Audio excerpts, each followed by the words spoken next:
नमस्कार साथियों, स्वागत है आपका ब्राइट एग्रो क्लासेस के ऑनलाइन प्लेटफॉर्म पर। दोस्तों, हम बात कर रहे हैं हॉर्टिकल्चर की और हॉर्टिकल्चर में हमारा जो आज का टॉपिक रहने वाला है जिस पे हम चर्चा करेंगे वो उन्हीं डेफिनेशंस में है जो पहले हमने डिस्कस की है। इससे पहले हमने मुख्य रूप से पॉलिनेशन की बात की थी, पॉलिनाइजर क्या होते हैं उनकी बात की थी। इसके अलावा हमने बात की थी कि पॉलिनेटर्स क्या होते हैं, ठीक है। और इसके अलावा फर्टिलाइजेशन क्या होता है, इन सब पे हमने चर्चा कर ली थी। उसी टॉपिक में आपके एक और चीज दे रखी है, क्योंकि अनफ्रूटफुलनेस की भी हमने बात कर ली थी।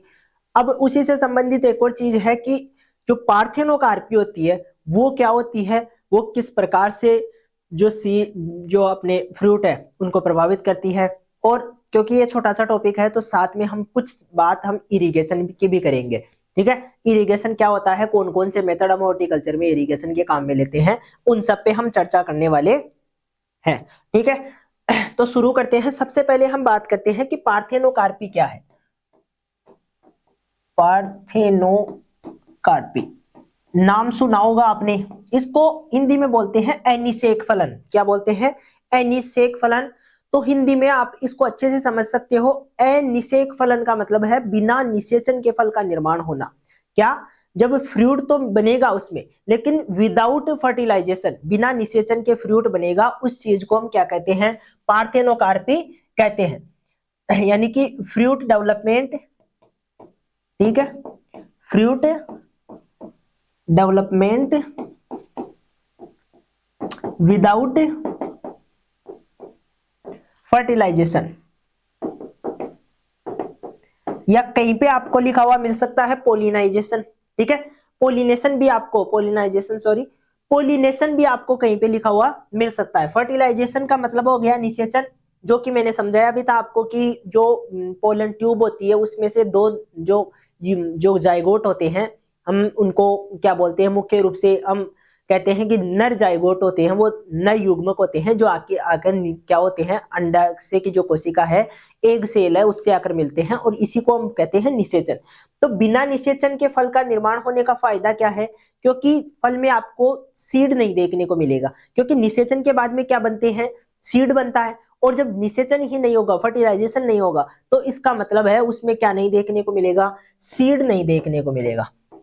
इस प्रकार के जो फ्रूट होते हैं उनमें हम सीडलेस फ्रूट होता है, वो कैसा फ्रूट है? सीडलेस होता है, उसमें सीड नहीं पाया जाता है, ठीक है। ये चीज आपको ध्यान में रखनी है। दो तीन चीजें होती है इसमें, दो तीन प्रकार होते हैं, उनकी भी हम चर्चा करेंगे। इसके बाद में हम बात करेंगे, क्योंकि पार्थेनोकार्पी में इतनी है, ज्यादा चीजें आपको डिस्कस नहीं करनी है, एक डेफिनेशन के तौर पे और किस प्रकार से प्रभावित होती है इनको आप ध्यान रखना है। अब हम बात करेंगे इरिगेशन की। इसके बाद में हम क्या करेंगे? इरिगेशन की बात करेंगे। इरिगेशन का सिंपल सा मतलब है आर्टिफिशियली हम क्या करेंगे, जो प्लांट है, जो क्रॉप है, उसको जो वाटर है वो अवेलेबल करवाएंगे, और वो भी कैसे रहेगा? आर्टिफिशियली, यानी कि किसी भी माध्यम से, चाहे आप जो फरो बना के करेंगे, चेक बेसिन मेथड द्वारा करेंगे, या किसी प्रेशर वाले मेथड जैसे कि जो अपना स्प्रिंकलर है उससे, या फिर जो ड्रिप सिस्टम है उसके द्वारा, किसी भी प्रकार से हम क्या करें, जो पानी है उसकी अवेलेबिलिटी करवाए, या पानी को हम उपलब्ध करवाए पौधे को, इसी चीज को क्या कहते हैं? इरिगेशन कहते हैं, ठीक है। इरिगेशन की जरूरत क्यों पड़ती है, ठीक है, इंपोर्टेंस क्या है, क्यों जरूरी है इरिगेशन? तो पहली बात तो जर्मिनेशन के लिए नमी की जरूरत होती है, ठीक है। इरिगेशन क्यों जरूरी है? जर्मिनेशन के लिए जरूरी है। इरिगेशन क्यों जरूरी है?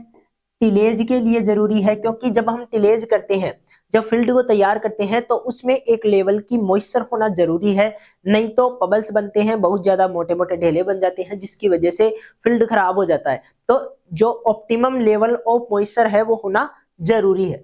इसके अलावा और किस लिए जरूरी है? और हम कहते हैं जो ग्रोथ है, प्लांट की ग्रोथ है, प्लांट की ग्रोथ के लिए जरूरी है, ठीक है। इसके अलावा न्यूट्रिएंट अवेलेबिलिटी के लिए जरूरी है। इरिगेशन की क्यों जरूरत है? न्यूट्रिएंट की अवेलेबिलिटी के लिए।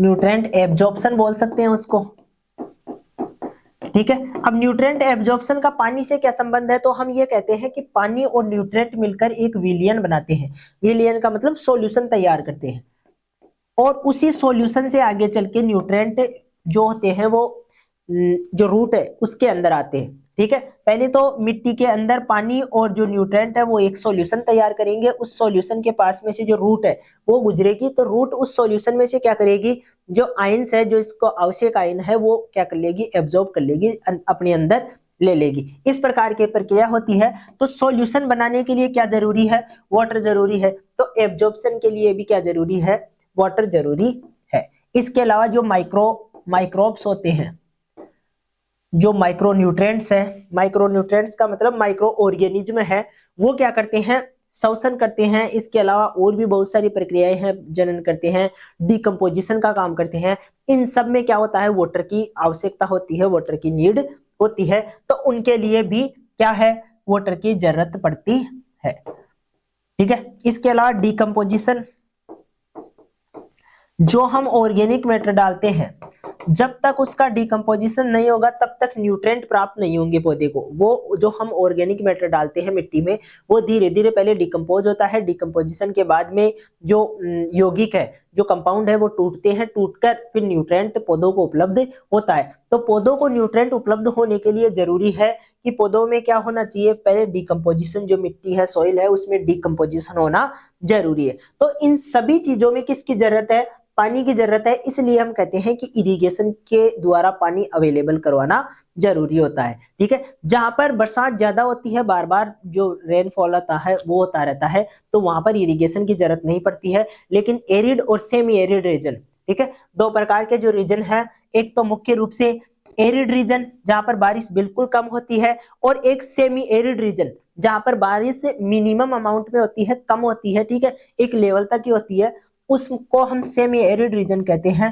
और यहाँ पर आपको क्या देखने को मिलेगा, एरिड रीजन में तो जरूरी हो जाता है इरिगेशन, इसके बिना आप यहाँ पर फसल प्रोडक्शन, जो क्रॉप प्रोडक्शन है, वो कर ही नहीं सकते। लेकिन सेमी एरिड में कभी कभी जरूरत पड़ती है, मान लो एक ड्रॉट पड़ गया, छोटा ड्रॉप, जैसे 15-20 दिन तक बारिश नहीं हुई, तो फिर बीच में एक बार आपको इरिगेशन देनी पड़ती है। इस प्रकार की चीजें आपको सेमी एरिड में देखने को मिलती है। बाकी जो ऐसे रीजन है जहां पर बारिश खूब होती है, रेनी जो एरिया है, तो वहां पर इरिगेशन की इतनी जरूरत नहीं पड़ती है, वहां पर ड्रेनेज की जरूरत पड़ती है, यानी कि पानी को बाहर निकालने की समस्या वहां पर मेन रहती है। आगे बात समझ में, तो ये चीजें हैं जो आपको ध्यान रखनी है। इरिगेशन किसके लिए जरूरी है, जर्मिनेशन के लिए, टिलेज के लिए, प्लांट ग्रोथ के लिए, न्यूट्रिएंट एब्जॉर्प्शन के लिए, माइक्रोब्स की ग्रोथ के लिए, डिकम्पोजिशन के लिए। इसके अलावा भी बहुत सारी छोटी छोटी चीजें होती है जिनके लिए न्यूट्रिएंट की आवश्यकता होती है और वो जरूरी है। ठीक है, ये चीजें हैं। आ गई बात समझ में। इसके अलावा कुछ मेथड्स हैं इरिगेशन के, क्या है, मेथड्स हैं, उनकी भी हम चर्चा करेंगे। जैसे आपने सुना होगा, एक मेथड है चेक बेसिन, क्या बोलते हैं, चेक बेसिन। अब इसमें क्या होता है, इसमें एक मेन फरो होती है, ठीक है, एक क्या होती है, मेन लाइन होती है जिससे पानी गुजारा जाता है, और इस पानी को फिर साथ में जो छोटी छोटी क्यारियां हम बना देते हैं खेत में, छोटी छोटी क्या करते हैं, क्यारियां, जो चेक्स होती है उसमें बांट देते हैं खेत को। ठीक है, तो चेक्स में बांटकर फिर इनमें पानी उपलब्ध करवाते हैं। इस प्रकार से मेन लाइन से हम क्या करते हैं, पानी उपलब्ध करवाते हैं। और ये चीजें आपको दोनों तरफ देखने को मिलती है, ये चीजें क्या होती है, दोनों तरफ आपको देखने को मिलती है। इस प्रकार की जो टेक्निक है, इसको हम कहते हैं चेक बेसिन। क्या बोलते हैं, चेक बेसिन। चेक्स के द्वारा क्या किया जा रहा है, पानी दिया जा रहा है। ये चीजें वहां इस्तेमाल करते हैं जहां सफिशियंट अमाउंट में पानी अवेलेबल होता है, जो वाटर है उसकी अवेलेबिलिटी ठीक होती है, पानी अच्छी मात्रा में उपलब्ध है, वहां पर इस मेथड को काम में लिया जाता है। या जहां पर मीडियम पानी है, कम पानी है, वहां पर भी इसको काम में लिया जाता है, क्योंकि ये भी एक तरह की पानी को बचाने की टेक्निक ही है। ठीक है, इसके अलावा और क्या फायदे हैं इसके, एक तो पानी बच रहा है। ठीक है, इसमें एक दिक्कत तो ये है, फायदों के साथ साथ इसमें कुछ नुकसान भी है। एक तो आपको लेबर ज्यादा लगाना पड़ेगा, यहाँ पर क्या होगा, लेबर ज्यादा लगाने पड़ेंगे, क्योंकि एक तो इनको मोड़ने का काम करने का, क्योंकि यहाँ पर जो मान लो ये जो चेक है ये फुल हो गई, पानी से भर गई, उसके बाद में नेक्स्ट चेक में पानी देना पड़ता है। तो इस प्रकार की क्रिया, यहाँ से बंद करो, यहाँ से स्टार्ट करो, नहीं को, तो इस प्रकार की चीजें के लिए लेबर की आवश्यकता होती है। फिर चेक्स को बनाने के लिए लेबर की जरूरत पड़ती है। ठीक है, और इसके अलावा जो लैंड है वो भी क्या हो जाती है, वेस्ट हो जाती है। अब लैंड वेस्ट कैसे हो जाती है, जैसे ये जो ये जो पूरी फरो बनाई है, इस फरो में किसी प्रकार की हम कोई भी फसल नहीं लगा सकते। इसका मतलब ये एरिया खराब हो गया। इसके अलावा ये जो ऊपर वाली जो मेड बनाई है, इस मेड की वजह से भी क्या हो गया है, एरिया खराब हो चुका है, क्योंकि फसल तो चेक के अंदर रहेगी, जो मेड है उस पर फसल नहीं लगेगी। तो इसका मतलब इसकी वजह से भी क्या हो जाएगी, जो लैंड है वो वेस्ट हो जाएगी। तो कुछ मात्रा में 10 से लेकर 15% तक क्या होती है, जो लैंड है वो अपनी वेस्ट हो जाती है, ऐसे ही चली जाती है, उसमें किसी प्रकार का कोई क्रॉप प्रोडक्शन नहीं देखने को मिलता है। तो ये एक प्रॉब्लम है इसकी मेजर। इसके अलावा इसमें पानी बचाने का काम भी है। इसके अलावा जो समान मात्रा में जो पानी है वो खेत को मिलता है, ये फायदा है एक तो, ठीक है। और कम पानी वाले एरिया में भी इसको हम फॉलो कर सकते हैं। इसके अलावा ऐसी फसलें जो इंटेंसिव होती है, इंटेंसिव का मतलब क्या होता है, इंटेंसिव का मतलब है जिनमें पौधों की संख्या ज्यादा होती है, जैसे गेहूं हुआ, जौ हुआ, ठीक है, बार्ले, व्हीट, इसके अलावा और बहुत सारे पौधे जो जई है, ठीक है, ओट है। इन सब चीजों को हम क्या कर सकते हैं, इस मेथड द्वारा उगा सकते हैं, इस मेथड द्वारा उनको हम पानी दे सकते हैं, क्योंकि ये इंटेंसिव है, ठीक है, इनमें आराम से पानी दिया जा सकता है। लेकिन कुछ फसलें हैं जो काफी दूर दूर होती है, यानी कि उनकी डेंसिटी कम होती है, तो उनमें ये कारगर नहीं है इतनी, ठीक है, ये चीजें ध्यान में रखनी है। इसके बाद में एक आती है फरो मेथड, ठीक है। दूसरा मेथड कौन सा है, फरो मेथड। अब फरो मेथड में क्या है, तो फरो मेथड में आपको देखने को मिलेगा, जैसे ये मुख्य रूप से या तो आपको आलू जो पोटैटो है उसमें देखने को मिलेगा, या फिर शुगर केन जो गन्ना है उसमें देखने को मिलेगा, ठीक है। इनमें क्या करते हैं कि पहले खेत को फरोज में बांट लेते हैं, क्या करते हैं, खेत को पहले फरो में बांट लेते हैं। अब इनमें जो ये मेन मेड होती है, इस पे मेन मेड पे तो क्या करते हैं, आलू या जो गन्ना है वो लगा देते हैं, जो बड़ी बड़ी एज है वो बना लेते हैं, और उस पे क्या लगा देते हैं, फसल लगा देते हैं। और ये जो बीच वाला नीचे वाला जो एरिया है, इसमें से पानी गुजारा जाता है, पानी यहाँ से निकाल देंगे, फिर यहाँ से निकालेंगे, फिर यहाँ से, ऐसे कर करके क्या करते हैं, सभी में से पानी निकालते हैं, जिसकी वजह से नमी इसके ऊपर पहुंच जाती है, ठीक है। तो ये क्या करते हैं, ये मुख्य रूप से जो आलू है उसमें जो मेड है वो ऊपर होने की वजह से अच्छी मात्रा में आलू का प्रोडक्शन होता है, और पानी की सही क्वांटिटी मिलने की वजह से गन्ना का भी इसमें अच्छा प्रोडक्शन देखा जाता है, ठीक है। और लाइनों में इसको उगाते हैं फसल को। इस प्रकार की टेक्निक को हम फरो मेथड कहते हैं। क्या बोलते हैं, फरो मेथड इसको बोला जाता है। आगे बात समझ में। इसके अलावा जो मुख्य रूप से आप जो हम बेसिकली कहते हैं कि रिंग मेथड, क्या बोलते हैं, जो हॉर्टिकल्चर क्रॉप्स में काम में लेते हैं, क्या बोलते हैं, मुख्य रूप से इस्तेमाल किया जाता है रिंग मेथड, रिंग मेथड। अब रिंग मेथड किस प्रकार से काम में लिया जाता है, ठीक है, तो इसकी बात करते हैं। रिंग मेथड को हम क्या करते हैं, सबसे पहले तो बात करते हैं कि एक मेथड तो इस प्रकार का है रिंग मेथड, एक तो इस प्रकार का मेथड है जिसमें हम क्या करते हैं, सिंपली एक जो लाइन है, मेन लाइन है, उससे पानी गुजारते हैं, फिर एक रिंग बनाते हैं, उसके बाद में दूसरी पाइपलाइन है उससे पानी गुजारते हैं, फिर रिंग बनाते हैं, और इन रिंग में हम क्या करते हैं, एक एक पौधा लगा देते हैं, जो हॉर्टिकल्चर क्रॉप, मान लो आम का लगा दिया, कोई भी फ्रूट क्रॉप के लिए मुख्य रूप से इसमें काम में लेते हैं। तो इस प्रकार से क्या करते हैं, एक जो मेथड है उसमें सीधा सीधा हम रिंग बनाते हैं और इसमें हम पौधे लगा लेते हैं। लेकिन इसी का एक और एडवांस, क्योंकि इसकी कुछ डिसएडवांटेज है, क्योंकि यहाँ से मान लो इस पौधे में कोई डिजीज है तो वो डिजीज इस पौधे में भी फैलने की संभावना ज्यादा रहती है। इसमें हम कुछ न्यूट्रिएंट देते हैं तो वो इसमें चले जाते हैं, इसमें देंगे तो वो इसमें, क्योंकि पानी इधर से बहता हुआ जाएगा ना, तो साथ में सभी चीजों को लेकर इस पौधे तक, लास्ट वाले पौधे तक पहुंचा देगा, ठीक है। तो ये क्या है, डिसएडवांटेज के रूप में है। तो इसी को फिर थोड़ा मॉडिफाई किया।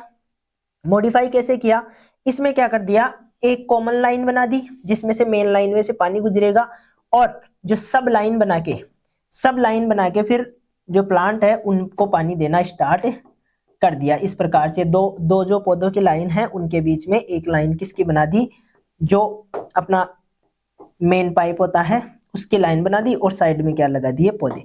अब यहाँ पर्टिकुलर जो पौधा है उसके लिए पर्टिकुलर यहाँ से पानी आता है, और जैसे ही ये जो रिंग है ये पूरी बढ़ती है, इसको यहाँ से बंद कर देते हैं। तो इस प्रकार का ये इसी का एडवांस मेथड है। इसी को मुख्य रूप से रिंग मेथड कहते हैं। ये पहले था, इसको कम काम में लेने लगे तो ये धीरे धीरे विलुप्त हो गया, लेकिन ये चीज अभी काम में ली जाती है, मेन मेथड है ये, ठीक है, इसको हम रिंग मेथड कहते हैं। इसके बाद में दो मेथड आपको विशेष रूप से जो इरिगेशन वाले हैं जो हम काम में लेते हैं, जैसे स्प्रिंकलर, जो प्रेशर मेथड के रूप में जाने जाते हैं, स्प्रिंकलर, और दूसरा अपना ड्रिप सिस्टम, उनकी भी हम चर्चा करेंगे, ठीक है। तो सबसे पहले हम बात कर लेते हैं जो पार्थेनोकार्पी वाली चीज है उसको देख लेते हैं। पार्थेनोकार्पी जो वर्ड है वो ग्रीक भाषा का वर्ड है। कौन सी भाषा का शब्द है? ग्रीक भाषा का शब्द है। और इसमें जो पार्थेनोस है और कार्पस है, दो शब्द है, और दोनों का मीनिंग जो होता है, इसका मतलब है पार्थेनोजेनेसिस, पार्थेनोजेनेसिस एंड फ्रूट, ठीक है। इस जो पार्थेनोस है इसका मतलब होता है पार्थेनोजेनेसिस, यानी कि जो पार्थेनोकार्पी है, मतलब ऐसे पौधे तैयार होना जिनमें क्या नहीं हो रहा है, जो फर्टिलाइजेशन की क्रिया है वो नहीं हो रही है। और जो कार्पस है उसका अर्थ होता है फ्रूट, ठीक है, दोनों चीजों का अर्थ है। इसका जो मुख्य मीनिंग है वो production of fruit without fertilisation, इसका जो मेन मीनिंग है वो क्या है? Production of fruit without fertilisation, इसी को हम क्या कहते हैं? पार्थेनोकार्पी कहते हैं। ये चीज आपको पहले भी बताई हुई है। ध्यान देने वाली बात यह है कि ये सीडलेस होते हैं, यानी कि इनमें बीज नहीं पाए जाते हैं। ऐसे फल जो आपको बीज रहित फल मिलते हैं, चाहे कोई सा भी आप सीडलेस मैंगो देख लो, इसके अलावा जितने भी सीडलेस चीजें आती है जिनमें सीड नहीं पाए जाते हैं, वो सभी कौन से टेक्निक से बने हुए हैं? पार्थेनोकार्पी से बने हुए हैं। It is the production of fruit naturally और artificially egg from without fertilisation, ठीक है। ये नेचुरली भी होती है, जैसे अंगूर की बात करें हम, तो अंगूर में आपको क्या देखने को मिलता है? नेचुरली सीड नहीं होते हैं। दूसरी तरफ हम बात करें मैंगो की, तो मैंगो की कुछ वेराइटीज है जिनमें सीड नहीं होता है और बाकी में होता है। तो आर्टिफिशियली भी होता है और नेचुरली भी होता है, दोनों प्रकार से पार्थेनोकार्पी आपको देखने को मिलती है, ठीक है। There form fruit are formed without seed, जो विदाउट सीड होता है उसके बिना फ्रूट इसमें बनते हैं। पहली बात करें टाइप ऑफ पार्थेनोकार्पी की, तो vegetative parthenocarpy, the process of formation of seedless fruit without pollination is called, यदि पोलिनेशन ही नहीं हो रहा है और फिर भी क्या बन रहा है? फ्रूट बन रहा है, तो उसको वेजिटेटिव पार्थेनोकार्पी कहते हैं, ठीक है। स्टिमुलेटिंग पार्थेनोकार्पी, स्टिमुलेट का मतलब होता है इंसानों द्वारा प्रभावित करना, उसको इफेक्ट करना, उसके द्वारा स्टिमुलेट करना, ठीक है। When the pollination is required without the actual process of fertilization it is called the induced parthenocarpy, इसी को हम इंड्यूस्ड पार्थेनोकार्पी कहते हैं। सच जैसे ग्रेप्स में, सीडलेस वाटरमेलोन में, इनमें आपको इस प्रकार की चीजें देखने को मिलती है, ठीक है। तो ये जो है एक दो चीजें आपको विशेष रूप से इसमें ध्यान में रखनी है। इसके बाद में आता है आर्टिफिशियल पार्थेनोकार्पी, यानी कि कुछ ऐसे जो केमिकल्स है उनका स्प्रे करेंगे या उनको अप्लाई करेंगे और हम सीडलेस जो फ्रूट्स है वो बनाएंगे, इसको हम कहेंगे artificial parthenocarpy. When the parthenocarpy is obtain by the spraying growth regulators, अब केमिकल्स के रूप में ग्रोथ रेगुलेटर्स, इनका हम अलग से एक लेसन है वो भी कंप्लीट करेंगे। ग्रोथ रेगुलेटर्स क्या होते हैं? मुख्य रूप से हार्मोन्स होते हैं, उनकी बात करेंगे। और केमिकल्स ऑन प्लांट पर स्प्रे करेंगे, it is called artificial parthenocarpy. Gibberellin इसमें एक एग्जांपल है, ऑक्सीन इसका एग्जांपल है, साइटोकाइनिन इसका एग्जांपल है। इन सब का इस्तेमाल करके हम क्या करते हैं? पार्थेनोकार्पी डेवलप करते हैं। और ये मुख्य रूप से पीजीआर है, यानी कि प्लांट ग्रोथ रेगुलेटर्स ही है ये जिब्रेलिन, ऑक्सीन, साइटोकाइनिन, ठीक है। ये सब क्या होते हैं? एक तरह के नेचुरली बने हुए पदार्थ ही होते हैं, लेकिन इनका जो सिंथेसिस है वो हम लैब में भी कर सकते हैं, लैब में भी इनको बना सकते हैं। इनका इस्तेमाल करके हम क्या कर सकते हैं? पार्थेनोकार्पी को डेवलप करते हैं, जिसको हम आर्टिफिशियल पार्थेनोकार्पी कहते हैं, ठीक है। ये चीजें हैं फर्टिलाइजेशन की प्रोसेस। जो फर्टिलाइजेशन की बात है वो आपको पहले बताई हुई है। Fertilization is a fusion of the, तो जो सेक्सुअल रिप्रोडक्टिव यूनिट्स है उनका आपस में मिलकर गेमेट का निर्माण करना। जो जाइगोट है, गेमेट्स तो ये होते हैं जो मेल गेमेट, फीमेल गेमेट दोनों मिलकर जाइगोट का निर्माण करते हैं। इस प्रोसेस को हम फर्टिलाइजेशन कहते हैं।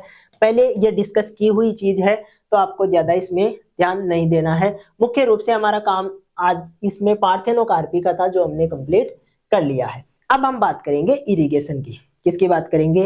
इरिगेशन की। इरिगेशन क्या है? तो आर्टिफिशियल एप्लीकेशन ऑफ वाटर, ठीक है। सिंपल सा हम क्या कह सकते हैं? आर्टिफिशियल एप्लीकेशन ऑफ वाटर, पानी का हम कृत्रिम तौर पर फसल में जो है उपयोग करेंगे, इसी को हम क्या बोल देंगे?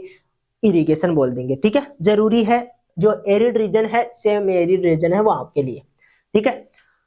To the soil for the purpose of growth and crop production in supplement to rainfall and ground water contribution. दोनों के जो रेनफॉल है उसके पानी को इकट्ठा करके भी उपयोग में ले सकते हैं, और ग्राउंड वाटर जो पानी है उसका भी उपयोग हम इसमें कर सकते हैं, आर्टिफिशियली जो पानी देते हैं उसमें।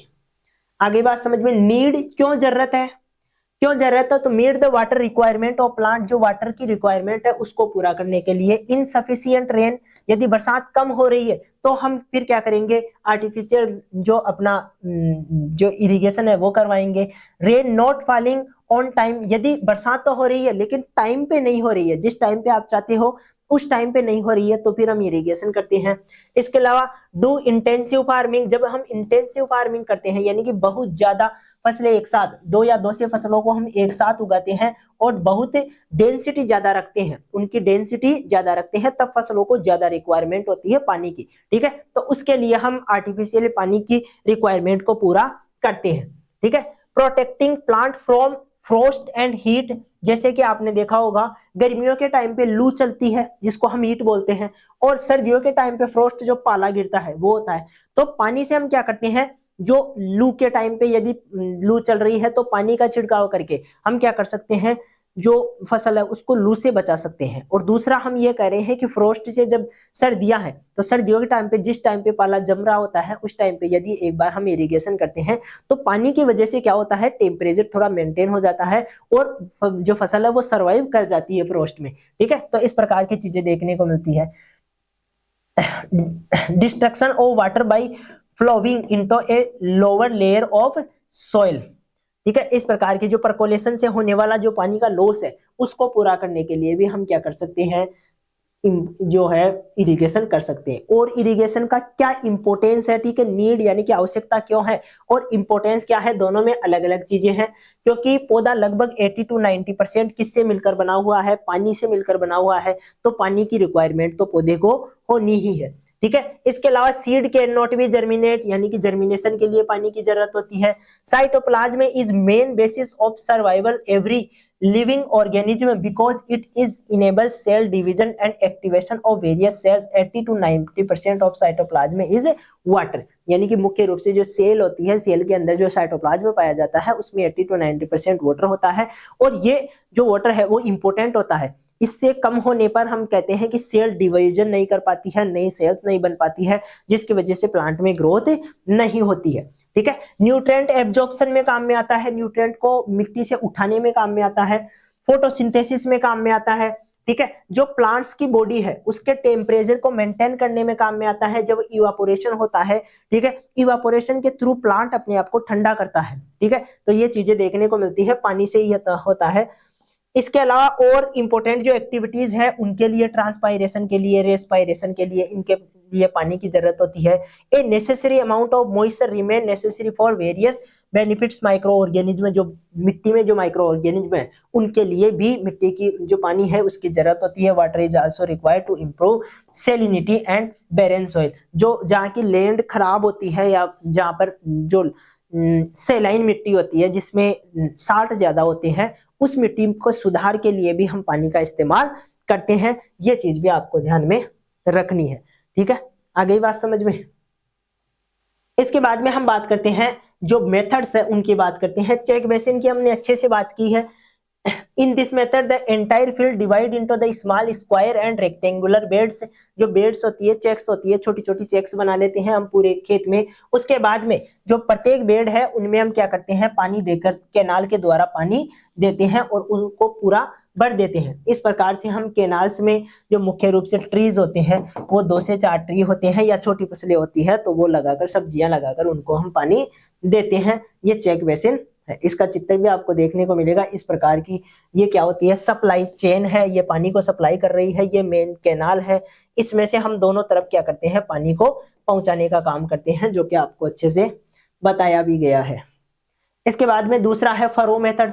फरो मेथड में हम क्या करते हैं, हम जो फसल है उसके बीच में एक छोटा फरो रखते हैं। This is suitable method for newly planted garden. Taking a plant in a middle 20 centimetre and deep to 60 centimetre. A wide drain is made, बीच में एक क्या बनाते हैं, मेड बनाते हैं, जो ड्रेन है वो बनाते हैं। In this method the water is saved because limited area is irrigated. जो इस वाले जो एरिया है इसमें पानी को गुजारते हैं, यहाँ से नमी और यहाँ से नमी, दोनों तरफ से जो मॉइस्चर है वो मिट्टी में पहुंच जाती है और फसल को प्राप्त हो जाती है, और पानी पूरी फसल में नहीं देना पड़ता है, जिससे पानी की बचत भी होती है। ये चीज देखने को मिलती है।